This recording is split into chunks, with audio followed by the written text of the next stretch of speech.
Hello my friends and welcome back to the rabbit hole. Today's video is going to be a bit of a chatty video about some skincare news, beauty news. I feel like in the last couple of days we got a ton of news in the skincare community, which I feel like in general we just kind of get product releases instead of news, right? But I don't know if you saw, we're not even going to touch on this in today's video, but Purito put out a statement that their sunscreen came back as an SPF of 28, so they're going to be switching manufacturers completely.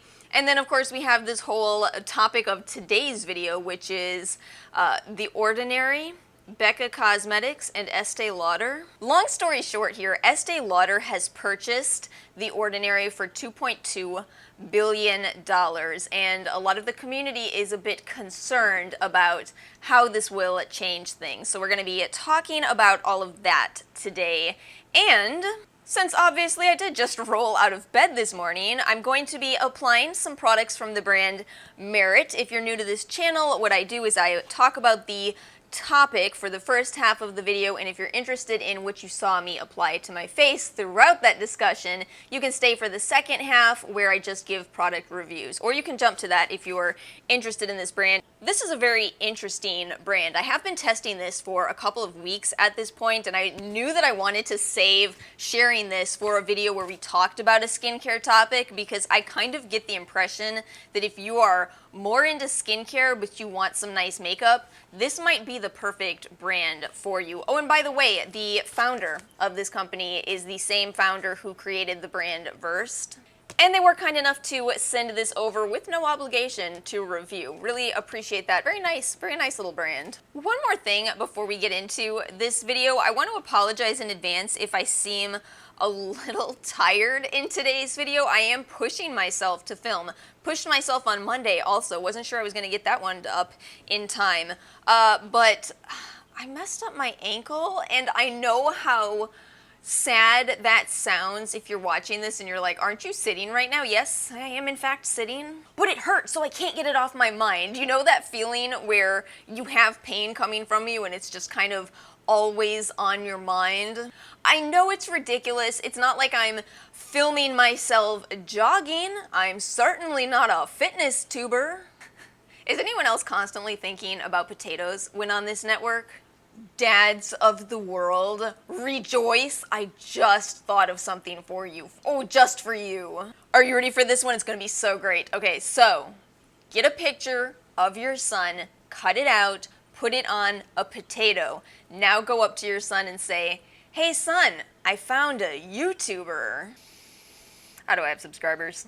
Let's go ahead and chat about today's topic, shall we? So I'm sure most of you have seen the news that Estee Lauder did acquire Deciem, which is the parent company of The Ordinary. Now, the concerns that I've seen since then, I would say there's two main concerns. I've seen people worried that The Ordinary will no longer be a cruelty-free brand, and I've also seen people concerned that, the prices may go up as Estee Lauder, as a company, does charge significantly more than The Ordinary for their skincare products. Since that news yesterday, Deciem did put out a statement that they will not be changing their cruelty-free status. I feel like they kind of alluded to that their prices will not change. I'll make sure I have links in the description box below if you want more information on any of this, but that's what they're saying, is that basically it's not going to change.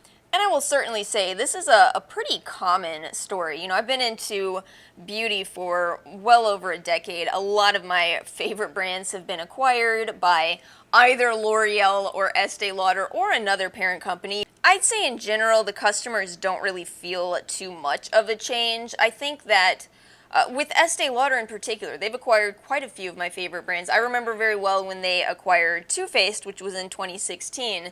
You know, really nothing changed with that one. You might even say tragically, because with the brand Too Faced in particular, a lot of people would like to see some changes and they haven't happened. It still has the same, the original owner is still running the company. The change that I have observed over the years is when Estee Lauder acquires a company, the main change that I see is in the way that they do shipping. Estee Lauder companies tend to have a very structured way of shipping. They have these black boxes that a lot of companies share under the Estee Lauder umbrella. So this includes Smashbox, MAC. You will always get little black boxes filled with black tissue paper, and in all fairness, your products are packaged well. I don't think I've ever received a broken product from MAC or Smashbox or any of the Estee Lauder companies. Now, regarding the cruelty-free status, I think there's really nothing I can say other than to respect where people stand with this. And for some people, if the parent company is not cruelty-free, they will no longer support the brand. So, you know, if that's the case, I do think it's an unfortunate situation. I don't really think there's an alternative to that. Even when the company does sit there and say, we're still going to be a cruelty-free company, you know, if people have that, want to make that choice, that is up to them. I always feel kind of bad for the people writing that, you know, whoever wrote that note at Deciem. It must be kind of hard because you have been working for that company for all of those years. You know that things are about to change, even if not too much, but, you know, you don't really want to lose your audience. You don't want to somehow end up losing your job, you know? But no, if that is the case, you know, there certainly are some other companies out there. We can even do a video talking about them if you'd like some dupes for The Ordinary's products, because I've certainly found them. There's certainly brands that are doing what The Ordinary does, sometimes better, in my personal opinion. Ooh, I don't know if I should just say the word better, because, you know, we're talking skincare here, and it is certainly all about personal preference, but nonetheless, if you like the idea of The Ordinary, there are a lot of other brands that are doing something very similar. It seems to me that the biggest concerns have been around the question of, is Estee Lauder buying The Ordinary so they can destroy the brand and destroy the competition for brands like Estee Lauder themselves? Or are they just going to raise the prices? Have they seen how much people love The Ordinary, and do they say, oh, we could buy that, double the prices, and people would still buy it? When I read this news yesterday, I really did want to make this video because I was thinking in my head, no, that's not really, that's most likely not what's going to happen. I think that The Ordinary has been such an incredible game changer for skincare as a whole that I don't think it's ever going to go away. I don't think we are ever going to lose The Ordinary, or at least the concept of what The Ordinary does. I guess just in case you're stumbling upon this video, I should give you a little bit of a primer into The Ordinary. So The Ordinary's products are all focused on one ingredient, focused on one concern, very simple products. They are kept low in price by using very standard packaging and not by relying on a lot of advertising. That was always really important to Brandon, the founder. He, you know, wanted it to be about the products and not about needing to advertise. That's a big part of what keeps those prices low. I say we really briefly talk about some of the competitors. I think the Inky List is probably the closest to The Ordinary and probably the most well-known, but they're a little bit more expensive, and I highly, highly suspect it's actually a little bit less expensive to produce the products from the Inky List just because of that packaging. Those plastic bottles are less expensive than glass in general, so I suspect those cost less, but they do use more advertising, they use more influencer marketing, and that does drive up the price. So as of yesterday, my plan was to get on camera and say, don't worry, it's not really that big of a deal. Estee Lauder owns a lot of companies. It's happened before. It'll be fine. But enter some new information that came to light this morning. Becca Cosmetics announced on Instagram that they will be ending as a company, that they will be closing the business by September of this year. This is highly relevant because guess who owns Becca Cosmetics?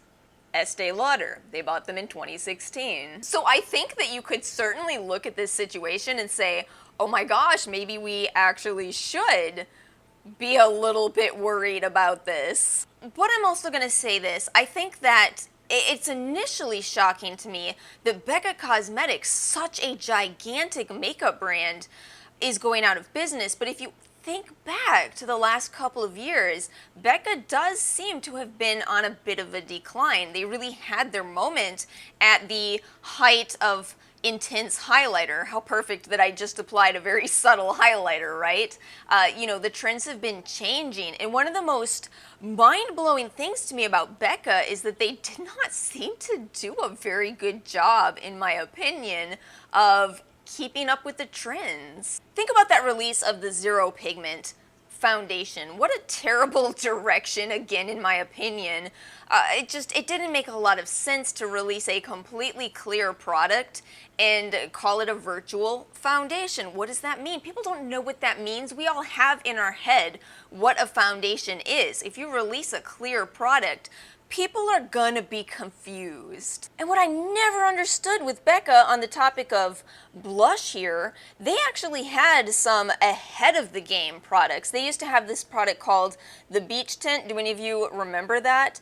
I no longer have it. I threw mine away a long time ago because that's how old it was. But those were so ahead of the game. They had those way before Glossier Cloud Paints even existed, and they were very similar. And what did they do? They discontinued it and didn't bring it back. It's sad to me. It will always be sad to me when a makeup company goes out of business, or when any company goes out of business, because, jobs lost, people's favorite products gone from the market. But I feel like, I don't feel like Becca was really making good choices. And when they had good products, they seemed to be terrible at marketing them. I know I'm going off on Becca here, but they had released this serum that I owned. I bought a full size of. It was this kind of green tinted serum. Do any of you know what I'm talking about? That was a great product. The fact that I cannot sit here and remember the name of that product summarizes it all. Great product. Don't remember the name, wasn't memorable, it's gone from the market. There's a reason that it's gone from the market, and it probably has to do with the fact that I can sit here and tell you how great it was and can't sit here and remember its name. I'm gonna go ahead and apply this lip oil. I knew I was gonna finish my makeup way before I finished today's topic, but I'm gonna do this and then come back and give you some more thoughts. My thoughts on what is going to happen with The Ordinary. So, I genuinely do not think much is going to change, at least initially. I do think it's possible that there could be an improvement in shipping that, like I mentioned earlier, seems to be a big focus for Estee Lauder. I'm sure that they sit down and look at, all of their spreadsheets of where they lose money, and there probably is quite a lot of money to be lost if you're not packaging products well. So I think that's why that's so important to Estee Lauder. But obviously that's not the whole story.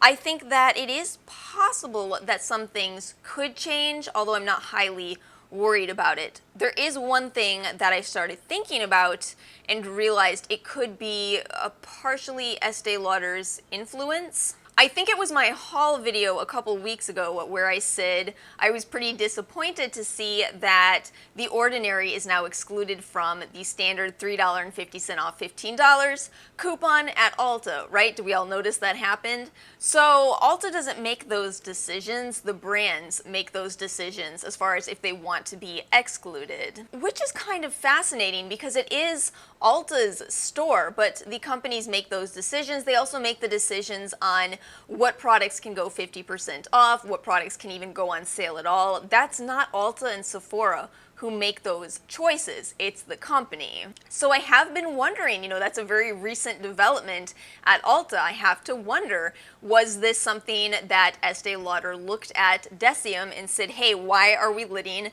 this coupon apply at Ulta? It's taking away business from our own website. Obviously, this is just my opinion in this entire video, but it is something that I started thinking about, and I was like, oh, the timing on that is very interesting. But as far as the pricing overall, as far as the products, I don't think it's going to go anywhere because the reception to that changing would not be a good one. Think about how big The Ordinary is as a concept, as a brand. If you go in any skincare community, people know The Ordinary. I think this concern of is Estee Lauder going to pull the rug out and get rid of The Ordinary, I don't think that is even a remote possibility. And here's why I say this. When The Ordinary came on the skincare market, suddenly a new market opened up, and that was people who did not really use much skincare at all. Maybe they used some Cetaphil, some CeraVe, but not Estee Lauder's $80 Advanced Night Repair Serum.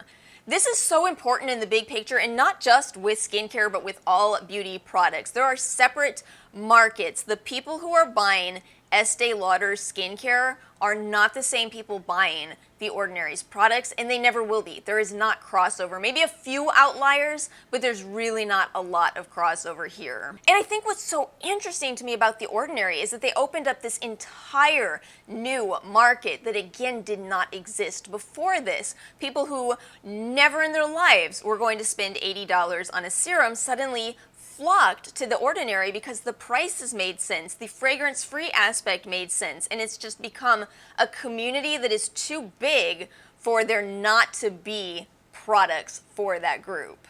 And I think my ultimate conclusion here for any of you that are concerned is to keep in mind that since this happened, since Brandon introduced The Ordinary, there are a lot of other brands doing the same thing, like we did mention earlier in this video. So again, you have tons of options, and I think we're only going to see more. And just to name a few, we already mentioned the Inkey List, we have Good Molecules, we have Face Theory, Geek and Gorgeous, the list goes on. And don't forget, we also have companies who already had skincare who've gone more in the direction of The Ordinary. So Pacifica, I have a video on their products that kind of do something very similar to The Ordinary. Of course, Revolution Skincare. This is all to say that even if you are worried about what's going to happen to The Ordinary, the concept of The Ordinary is never going anywhere. So what do you all think of this? Share with me your thoughts in the comments below. Share some alternatives to The Ordinary, because there's probably a lot more that I haven't even mentioned. So feel free, drop your thoughts in the comments below. Let's move on to talking about Merit. It's kombucha that I'm drinking, you know how I do. I'm not going to read you the whole details about this brand, but I am going to say it's a very different approach for me. As I've said many times, I tend to either wear zero makeup or I wear a lot of it. And something they have on this card, maybe I'll put a picture up somewhere on the screen, they talk about how, you know, we've reset this year. We've learned that we don't need to do the over-the-top makeup, that less is more, all of that. And I have to admit, now that I've started using these products, I'm kind of really enjoying them. But also because I'm at a better place with my skin, which again is why I wanted to do this video when I was talking about skincare. I think back to when my acne was terrible, I would not have been comfortable in this makeup. I really think this is for people who are happy with their skin. But something else I wanted to tell you that I absolutely love. So when you place your first order specifically on the Merit website, they're now on the Sephora website, but if you buy through their website, they send you all your products in a bag, in a little, did I almost say bag? In a bag. So if you like this little bag and you want one, it comes with your first order, and then your future orders apparently ship in some kind of a sustainable mailer. And I think what I'm really loving about this brand, you know, it's not a novel idea to say, hey, this is makeup you can use really quickly and really easily, but it is kind of new to actually succeed in making them easy to use. I feel like so many of the effortless, quick, easy makeup is not actually effortless. You kind of have to fight with it a little bit. Please tell me I'm not alone, please. Please tell me I'm not alone, because sometimes I sit here really struggling to get my foundation to look even, to get my blush to not look clown-like. Please tell me it's not just me. But this stuff is absolutely incredibly easy to use. Now, as always, I tend to like certain products more than others, so I thought what I would do is share with you the products that I truly think stand out here and tell you what I might personally not repurchase. My top pick is the mascara. My top pick from this brand is their mascara, and this really surprises me because there's so many mascaras on the market, and most of them I'm kind of neutral towards. How many of you have been subscribed long enough to remember when I spent an entire month trying to decode the trickiness of mascara? Ooh, it's just such a confusing topic. I still don't quite know how to tell you what really makes a mascara great, but I can tell you about my own experiences. I have very, very fine and kind of slippery hair. The hair on my head is a lot like my brows and my lashes, so I don't have a lot of success with products gripping to them. That's why I tend to use a lash primer. Every time you see me do my makeup, you see some white stuff on my lashes. It's to make the mascara stick. But I do not need that with this, and I'm just so perplexed by it because it's not what I expected. I expected to just feel very neutral on this. It's the standard type of brush that most people like, but I tend to not like. And yet it applies so easily, no need for primer, lovely packaging. It's a rectangular shape so it doesn't roll away. It does not flake, it lasts all day, and it's over the past 2 weeks, it hasn't changed. It's the exact same as it was when I opened it, which that never happens. It's a very well done mascara. I think it's fascinating that a lot of my favorite mascaras do fall under clean beauty. This is a clean beauty brand. It's interesting because I'd say my other favorite mascara is still the Ilia Limitless Lash, but this is easier to apply. Hold on, I've kept the boxes so I can actually tell you the correct names of all these products. So, the mascara is the Clean Lash Lengthening Mascara. It's probably part of why I like it. I do like lengthening mascaras. And then my second pick is the Brow 1980 Volumizing Pomade. Listen. These are never going to look like great brows, at least until the trends change and tiny little brows are finally back in style. But let me tell you, I have fought with these brows over the years. I have hated them.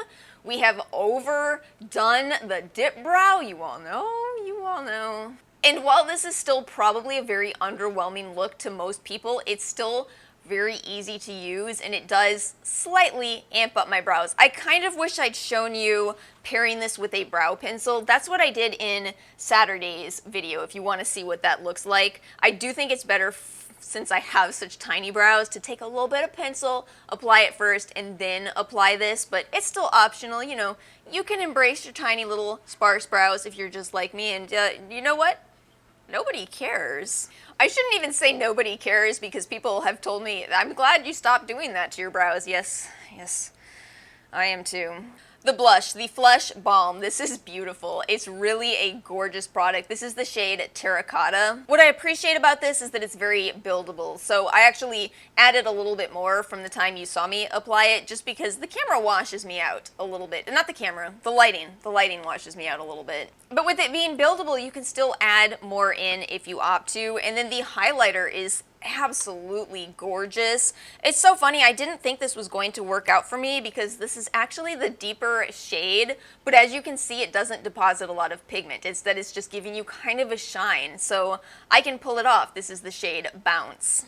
This is the tinted lip oil. The packaging is so beautiful on this, and the shade is Au Naturel. It's a little bit of a warmer shade. I did pick shades that hopefully would complement each other.